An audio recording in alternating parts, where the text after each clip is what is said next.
and the omnibus. So I was forced into the Archers when I was a child. And look, it's come back to bite me later on. I'm awash with this stuff. The Archers is the world's longest-running radio show, with more than 15,000 episodes broadcast.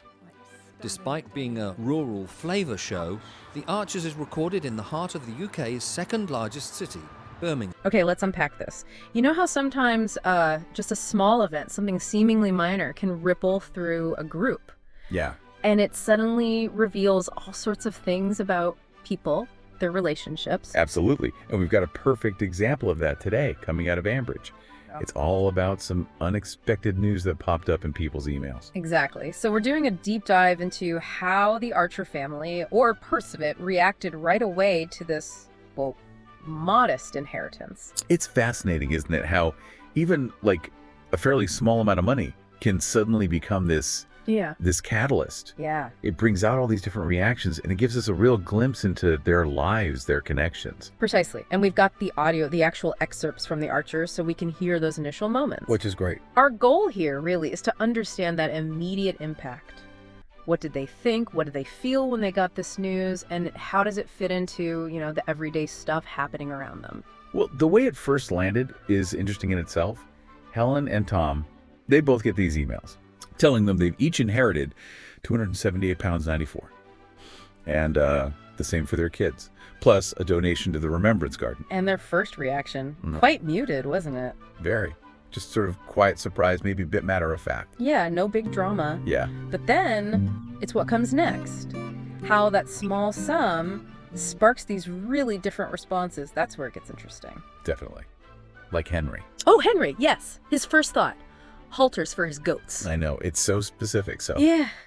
Henry. It really is. And that simple wish, it says so much, doesn't it? It makes the money personal, ties it to his passion. And it connects us straight back to his grandmother. Mm-hmm. He actually says, you know, it's so nice of Grandma to give us money. Oh. It's really quite touching. It's not just cash. It's a gift from her in his mind. It absolutely is. Then you contrast that with Tony. His reaction to finding out is just, oh, paupers, well earned. So typical Tony, perhaps. Very understated, yeah. And then Brian's response is immediate, isn't it? Well, bless you, Brian. It is. It's like this little snapshot of their relationship, that sort of quiet support between them. Right. Maybe for Tony, that well-earned is just his way. Pragmatic, maybe focusing on the life lived rather than the money itself. Could be a sort of stoicism. Possibly. And Brian's comment just underlines that unspoken understanding they seem to have. And thinking about these different reactions, we also hear how the news starts to filter through the wider family. Yeah, Brian and Jennifer discussing it. Their first take is that the amount seems, well, small. Brian even jokes about missing a few zeros, doesn't he? He does, and starts wondering about Peggy's overall wealth. It shows how everyone has different sort of baseline assumptions about money and inheritance. Totally. And it immediately brings in this element of, you know, curiosity, maybe a bit of speculation about the bigger picture. It's subjective, isn't it? What counts as a lot or a little. And then Kate gets involved. Via text, yeah. Texting Brian because she's worried there might have been a mistake. Which tells us two things, really. One, the news travels fast in that family.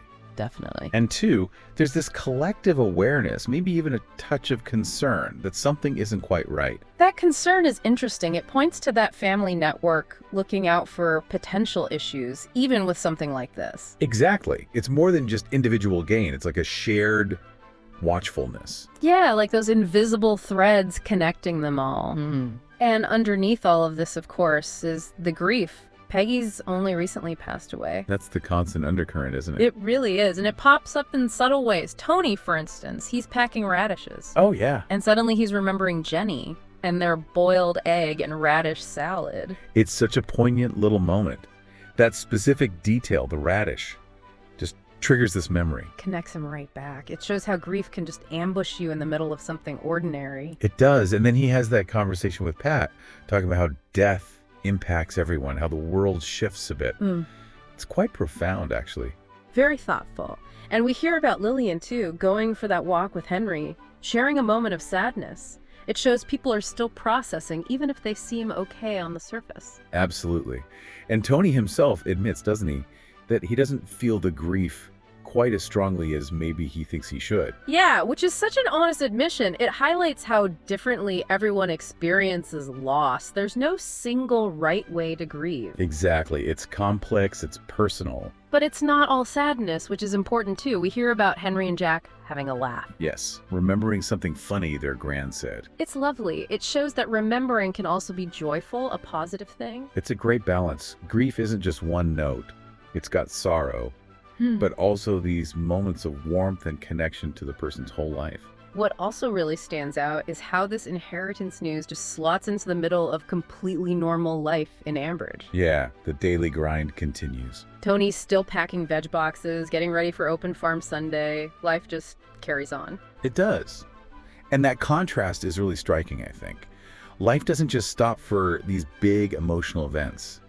The routine provides a kind of structure. A framework, yeah, Yeah. within which all this emotion is happening. Exactly. It's that resilience of the everyday. We also hear about the family planning an escape room trip. Huh? Yes. With Tony sounding less than thrilled about it. So relatable. While Helen and Tom are talking garden renovations, though, maybe with different energy levels there. And naturally, there's the farming update. Spring barley, winter wheat, the rhythm of the farm keeps going. It really grounds everything, doesn't it? All those details, the farming, the family outing, the veg boxes against the backdrop of the inheritance news and the grief. It makes their world feel very real. It does. It paints a full picture. And it highlights how these big life moments just weave into the fabric of ongoing everyday stuff. So listening to all this, you're inevitably left with some questions, aren't you? Oh, for sure. Like, and will they get more information about the will? Is this it? Right. And how will this money, even though it's not huge, actually affect their plans? Even in small ways. Yeah, Henry's got his halters sorted, but what about the others? And what other memories might surface because of this? What other conversations might it spark down the line? It definitely feels like a snapshot, not the end of the story. Oh. There's a sense that more could unfold. Yeah, the long-term effects, emotional or practical, we just don't know yet. Exactly. So if we had to boil it down, what's the main takeaway from this little slice of Ambridge life? I think for me, it's how even something quite small, like this unexpected bit of money, can open up this really rich view of everything. Yeah. Individual feelings, family connections, how people think about life, loss, memory. It's all in there. Absolutely. This glimpse just shows you the complexity, really, how people handle the ordinary and the, well, less ordinary, all mixed together. And it highlights those family bonds and how memory lingers and shapes things. It really makes you think, doesn't it, about your own life, your own family. What unexpected things, big or small, have happened, and what details, maybe things you didn't pay much attention to at the time, might actually hold a deeper meaning if you look back. That's a great point. It's often in those quiet details, those overlooked moments, that the really interesting stories are hidden. So, what are you doing now? Just getting ready for the next episode. Just And, moving mics around. So, what do you do? I'll do the spot effects on the archers. Any Are you what we call Foley then? kind of. Yep. Okay.